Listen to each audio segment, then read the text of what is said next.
Hey folks, and welcome back to Glenn and Adrian's Rock Talk. That's Adrian. And that's Glenn. And today we are going to continue our look at the 2018 show by The Warning, where they opened for the Killers in Arena Monterrey. So their hometown arena. Must have been fun, considering they were still quite young at this point. We have 13-year-old Ali on the bass, for example. But they blew the crowd away, playing songs that were mostly from their first album, 21st Century Blood. At some point, we will get a track that ended up on Queen of the Murder Scene. Today, we're going to look at Shattered Heart and When I'm Alone, which should be interesting. Now, the video on this is pretty good. My understanding is they made a concerted effort to film this as well as they could at the time. We don't expect them to sound as tight and as amazing as they do today, but I'll tell you, they get so close that it's still mind-blowing. Looking forward to it. Adrian, any thoughts ahead before we get started? Shattered Heart. I haven't heard that one enough. Yeah, that's one of the tracks on the first album. I just happen to have it right here. Oh, cool. You know, my understanding is it's not easy right now to get CDs of their first couple of albums. So I'm glad I got mine. I've also got Queen of the Murder Scene here. I was doing a little bit of research earlier. But Shattered Heart is the second song on the album. So, okay, why don't we go ahead and dive into this and see what they were doing in front of this huge crowd as young kids, basically. Okay. All right, here we go.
I can tell this is 2018 anyway, just from seeing them. But this far back, and they've already got some of their signature moves.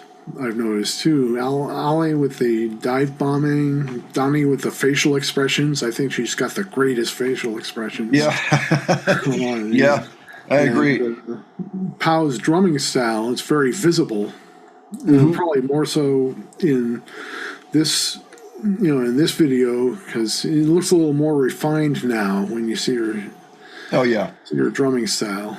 Yeah, it's almost like she dances more now when she drums. It's more like she's doing more of this, I mean, coming down where she should and all that, but it's a little more fluid in general, Alice, I mean, the dive bombs, they're coming. They're not quite there yet. They're almost there. The bass at this point, she's got a full-size bass. This is the same one that she used, I believe, at Lunario. It's a full-size bass as opposed to the 3/4 that she had earlier, like in the Liceo days. So she's actually still pretty small at this point. So she's got to use her knee to get the bass back up. Well, like whenever she goes down, like the bass is now down. Like just to get it back up to where she wants it, she got to like kick it up with her. So you can see her doing that. You can see it. I mean, check it out on the next clip.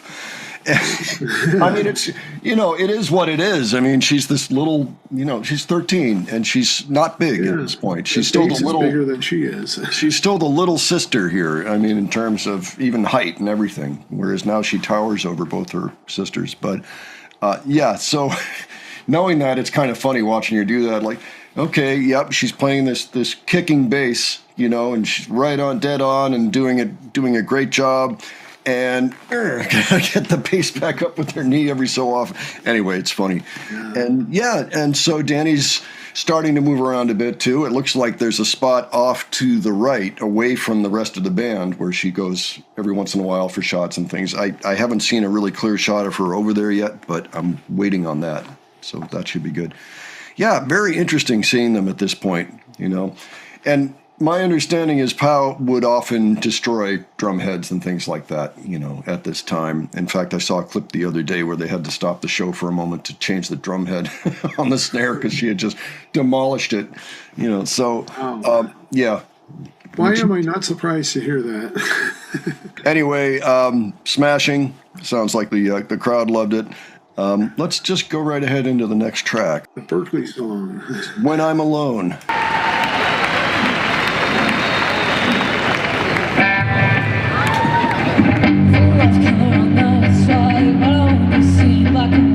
I'm desperate for some light in the corners of my mind. Having hope but not enough, reaching out to find no one. Am I the only soul to have lost all control? It's hard to breathe, stuck in between.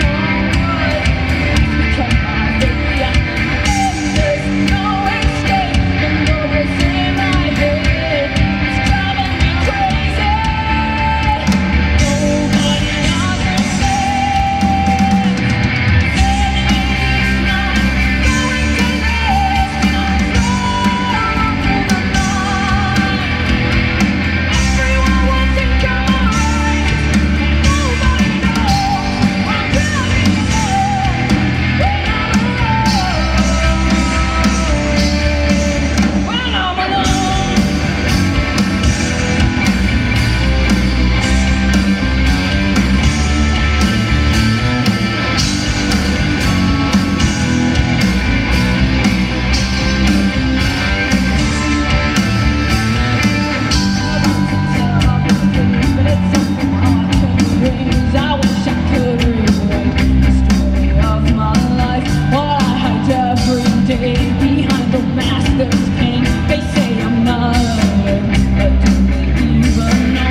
The Berkeley song, what starts out as a homework assignment, becomes a hit song. At least a hit for the fans, you know. Yeah, that's what I mean. Yeah, pretty well executed. I do have to point out there was a point towards the end. Danny actually went to the incorrect chord, and Allie looked right up and like, "Hey, what are you doing?" Danny went to a C, and it should have been an A minor. This is one of the last choruses.